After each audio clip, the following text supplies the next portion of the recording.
Shohei Otani yesterday introduced to the media in LA.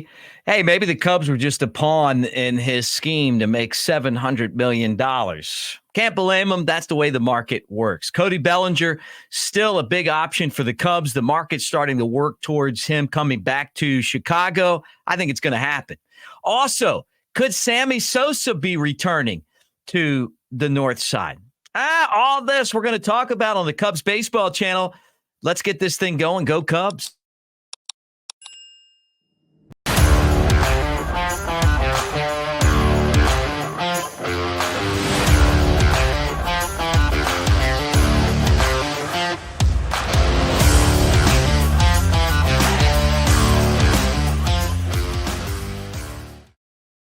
What do you say, everybody? I'm Mick Gillespie. Welcome to the Cubs Baseball Channel. Make sure that you are part of what we're doing. Like and subscribe. Give us a thumbs up. Hit the bell so you know when we're dropping new shows. And on social, at Broadcaster Mick. And it's always great to hang out with you guys and talk about the latest news with the Cubs. And let me start here. Let's start with the Dodgers. And I feel like we really have to start with the Dodgers because so much is going on right now. Like the Dodgers have hit this free agency and they've hit the ground running, and they're the team that is making all the moves right now. And today we're watching as they finish up this deal for Tyler Glasnow. Maybe by the time you're watching this, they have it worked out, but a contract extension is part of the deal that the Dodgers made to get Glasnow from the Rays. So they don't mind picking up the $24 million in the contract. They don't mind sending the players to the Rays. The Rays want the players, but the Dodgers want the contract extension. They're not afraid to spend the money. So Glasnow, who is ace-type material but is constantly broken like glass. He's injured a lot. When he's healthy, he's fantastic. He's a strikeout machine. He's got tons of talent. Don't get me wrong. Staying healthy, though, throwing over 125 innings in a season, making over 100 or making over 21 starts has been tough for him. Although he is coming off of a season where he actually was able to accomplish those things. Yeah, the Dodgers are making this deal. Also, Shohei Otani introduced to the media, and there's a lot of reports coming out right now that he never intended to go anywhere but the Dodgers. And honestly, like at first I'm like, you know what, the Cubs really think they have a chance here, and you should, right? You're talking to his people, you meet with him. I think that he flirted with the idea, but from the beginning, this guy was going to be in LA. He's just an LA guy. He's a Hollywood type star. And the reason why is he's a global entity, likes the weather, likes kind of, wearing the sunglasses and driving down Sunset Boulevard and all of those things, right? That's why he was with the Angels in the first place. That was back when the National League didn't have the DH. That's what he does. He DHs and he pitches. Well, he's not going to pitch next year, but he is going to DH. And he was introduced, and a lot of the beat writers are saying that he was never planning on coming to the Cubs. And if that's the case, you know what? Good for him for making the pitch where he got out there and met with the Cubs and met with Toronto, and, the Giants, got the $700 million and accomplished what he wanted to accomplish. But a lot of us feel like $700 million for one player is just not what the Cubs need right now. They've got too many holes. First, third, center field. They need starting pitching. They need bullpen. $700 million for a guy that we don't even know if he's going to be effective when he comes back. I'm betting he is, but we don't know. Probably not the best use of your cash, even though I know some of you guys are going to say, hey, he's going to make a lot of that back, Mick, because of his ability to market himself and all of his endorsements. I get that, but let's spend the money in other areas, right? And maybe those areas are pitching, and it's not going to be Glasnow. You still got Shane Bieber out there with Cleveland. Who knows? Cubs, you keep hearing Cubs and Cleveland in negotiations. Maybe that's a deal that's made, right? The other guy is Dylan Cease. The Cubs drafted Dylan Cease.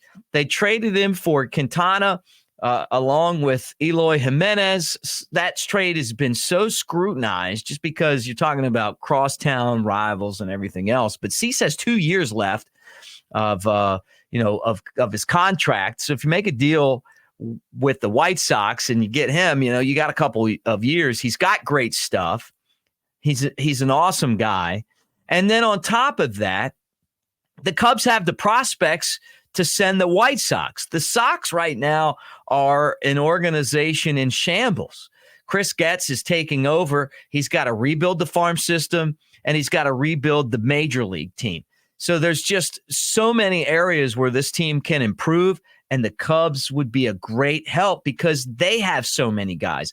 And for the Cubs, you've got to make trades with the guys that you have in your system that are good, so you don't get put in a spot where when you do make a trade, you have to take less because maybe the market isn't there. And I've talked about this over and over again. You traded Nelson Velazquez to the Royals for a middle reliever. This is a guy that could hit 40 home runs and or more. You know, he was hitting home runs at the Mark McGwire rate this year. And you traded him at the deadline, and honestly, we didn't even have a spot for him. What are you going to play him in right field? No, you got Suzuki. You got Happ signed. Both of those guys are long-term fits. He doesn't play center field, so there's no position for him, I guess, less DH. So you trade him, and it's one of those deals you're going to look back at and go, we were in a spot where we had to do something, but it's not really the value that we should have gotten back. The other thing is like guys like Jonathan Perlaza signed in Korea for $1 million. The guy can play. He's a switch hitter with power from both sides of the plate.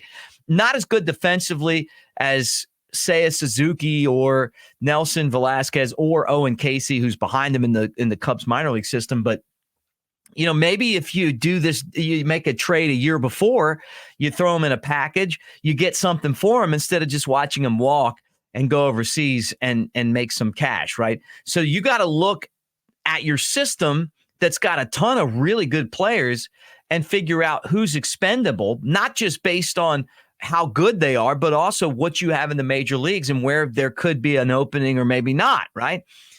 And the Cubs have a lot of great players. I think the Cubs have the second best farm system in baseball behind Baltimore right now.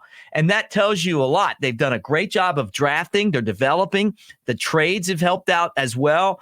I also think Jed Hoyer's done an enormous job of changing the mentality of this system. Yeah, I do. I think that this is a Cubs system that's getting back to kind of that blue-collar working mentality that they lost there for a while, and that's what it takes to be successful in the major league. So you got a lot of players, and you're just trying to find a match, and the Cubs need a starting pitcher. So the White Sox, I'm looking across the street, and I'm going, you know what? Yeah, I feel like I could make a deal with these guys because there are so many good players, and they've got so much talent right now. But if it's not them, you've also got free agent Shota Imanaga. We've talked about him before, coming over from Japan. Did a video on him yesterday. Would not surprise me if the Cubs made a trade and got a starter and they signed him. There's just, when you look at the way that things are, they're going to need some starting pitching. They're probably going to need some help in the bullpen. Josh Hader's name's come up. I could see Josh Hader being a solution for the Cubs. I mean, who wouldn't want a back-end reliever? He's going to cost you some money, but Craig Counsell knows what Hader's all about. Last year, you would have loved to have had him. If you did, you'd probably be in the playoffs, and it would be a different scenario. But here and there, Cubs are going to have to make some decisions. Shout out to our boy Crawley. He says that Sammy Sosa is on the Cubs Hall of Fame ballot. Love Crawley. And Crawley, we're going to have you on here just to look at all the memorabilia you have in your man cave, which is just phenomenal. But I would love to see Sammy Sosa back. I think it's time, right? I grew up watching Sammy Sosa. I know some of you guys, he's polarizing. Some of you guys are going to hammer me for saying that I think Sammy Sosa would be great in the Cubs Hall of Fame. Some of you guys are going to say, hey, I love him. I want him back. The bottom line is this. Being in the Cubs Hall of Fame, coming back, being in the family, he's part of it. How many games did you watch, if you were a Cubs fan back then, with Sammy Sosa cracking home runs? Did he do steroids? I think he did. But at this point, so did Barry Bonds. So did Mark McGwire. This isn't the Major League Baseball Hall of Fame. This is the Cubs Hall of Fame. Maybe he didn't. He says he didn't. I don't know. I think that we all have to make our own decisions on that. But I loved it. I loved it when 9/11 happened, and I see him run the flags out there.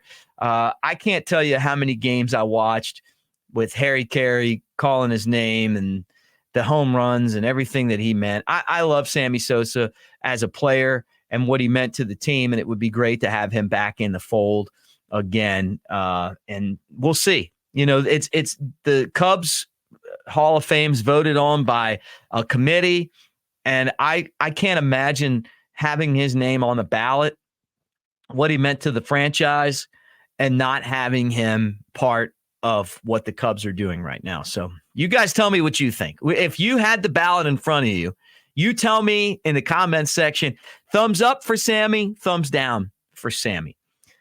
And we'll see what the final tally is. All right, couple things I want to tell you guys.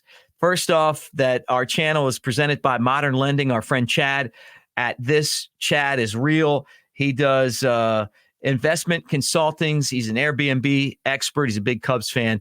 And if you guys need any help, at This Chad is Real. And also, we're presented by the Tennessee Smokies, the Cubs AA affiliate. They won their first championship in 45 years. I mean, think about that, 45 years. Well, they've got the autograph gear. They've got game-used jerseys and bats. So a lot of these young prospects that are coming up through the system right now, they've also got Cubs gear. And right now, free shipping. That's smokiesbaseball.com/team store. Thanks for hanging out, guys. Go Cubs.